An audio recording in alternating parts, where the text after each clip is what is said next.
some countries, sport is like the national pastime. That's But in true. the Philippines, some might say that pageantry is the pastime. That's true. You know what? In the Philippines, we have pageants all over the places.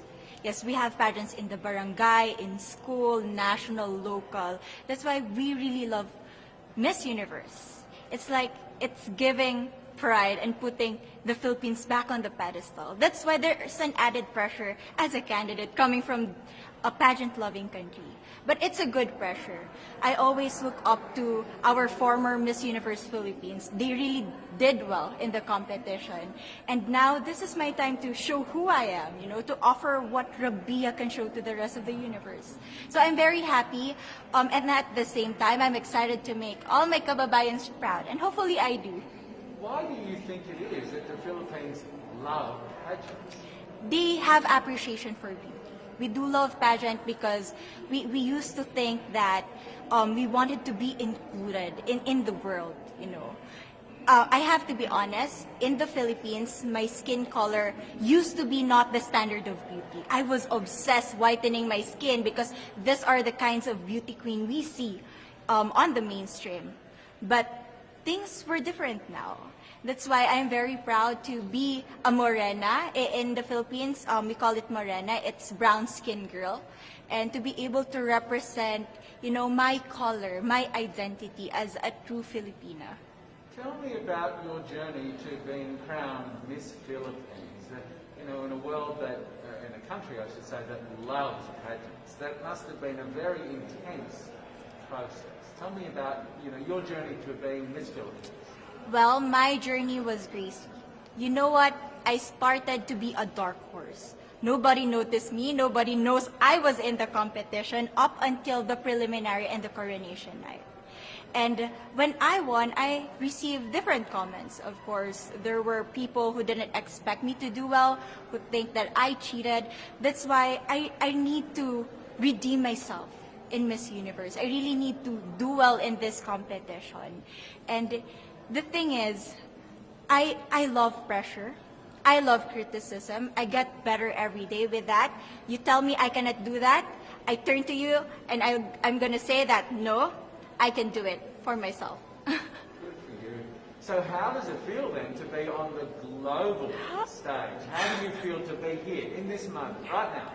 It's crazy, but I'm overwhelmed with the support, not just from the Filipino community, but also from Thailand, Latin countries who do appreciate me as a candidate, as a person.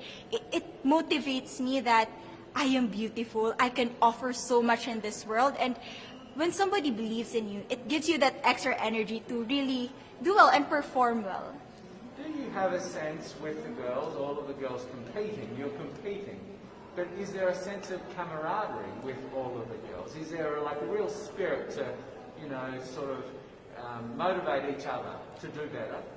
You know what? I have a different idea about Miss Universe. I thought it's going to be very competitive, in a healthy way, well, of course. But now I can see every girl helping each other, from fixing those hairs, from trying to zip up those outfits. It speaks of the closeness and the kind of camaraderie that we want to have. The goal of Miss Universe is not just to crown one girl, but also to build a genuine and long-lasting friendships among us. Would you say within the Miss Universe world, the contestants, is there a sisterhood? Are you sisters?